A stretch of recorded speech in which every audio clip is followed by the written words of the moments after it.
নমস্কার, টিভি9 বাংলা ডিজিটালে আপনাদেরকে স্বাগত। আইপিএলের যাবতীয় আপডেট অর্থাৎ আইপিএল নিলামের যাবতীয় আপডেট আমরা প্রথম থেকে আপনাদের সামনে তুলে ধরছি। এখনও পর্যন্ত যা নিলামের ট্রেন্ড তাতে ঋষভ পান্থ সবচেয়ে দামি ক্রিকেটার, 27 কোটি টাকায় তাকে নিয়েছে সঞ্জীব গোয়েঙ্কার লখনৌ সুপার জায়ান্ট। তারপরেই রয়েছেন শ্রেয়াস আইয়ার, তাকে 26 কোটি 75 লক্ষ টাকায় নিয়েছে পাঞ্জাব কিংস। দিল্লি ক্যাপিটালস যে দুজন ক্রিকেটারকে টার্গেট করেছিল, একজন ঋষভ পান্থ আর একজন শ্রেয়াস আইয়ার, কারণ তাদের এই মুহূর্তে দলে ক্যাপ্টেন্স মেটেরিয়াল বলে সেরকম কোনো ক্রিকেটার নেই, ফলে তারা কিন্তু এই দুজন ক্রিকেটারকে টার্গেট করেছিল, কিন্তু এই দুজন ক্রিকেটারই হাতছাড়া হয়ে গেল। কিন্তু কলকাতা নাইট রাইডার্স করছে কি নিলামের টেবিলে বসে? এটা হচ্ছে সবার আগে প্রশ্ন আমাদের মনে।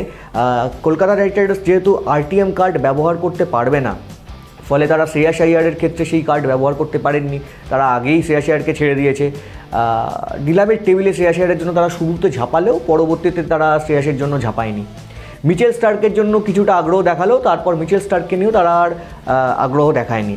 কিন্তু এখনও পর্যন্ত এই আইপিএলের নিলামে যে সমস্ত ক্রিকেটার বিক্রি হয়েছেন বা যে সমস্ত ক্রিকেটারকে সমস্ত ফ্র্যাঞ্চাইজি দলগুলো নিয়েছে, তাতে কিন্তু কলকাতা নাইট রাইডার্স এখনও অবধি খাতা খুলতে পারেনি। অর্থাৎ কলকাতা নাইট রাইডার্সের ভাড়ার এখনও পর্যন্ত নিলামের টেবিলে দাঁড়িয়ে শূন্য, বা বলা যেতে পারে যে 6জন ক্রিকেটারকে কেকেআর রিটেন করেছিল সেই 6জন ক্রিকেটারই এখনও পর্যন্ত আছেন। বাকি 19 জন ক্রিকেটারকে তারা এই আইপিএলের নিলামের টেবিল থেকে তুলতে পারবে এবং 51 কোটি টাকা তারা এই পুঁজি নিয়ে এই আইপিএলের নিলামে তারা এসছে, শাহরুখ খানের দল। কিন্তু এখনও পর্যন্ত নিলামে তারা কোনো খাতা খুলতে পারেনি।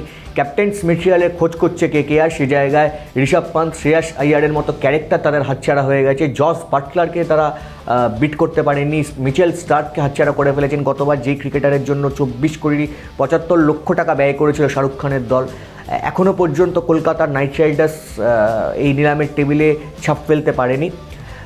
এখন দেখার যে পরের যে সমস্ত ক্রিকেটাররা আছেন তাদের জন্য কেকেআর কোনো বিট করতে পারেন কিনা। উল্লেখযোগ্যভাবে কেএল রাহুলের জন্য কেকেআর কোনো আগ্রহ দেখায় কিনা সেটাও কিন্তু দেখার বিষয়।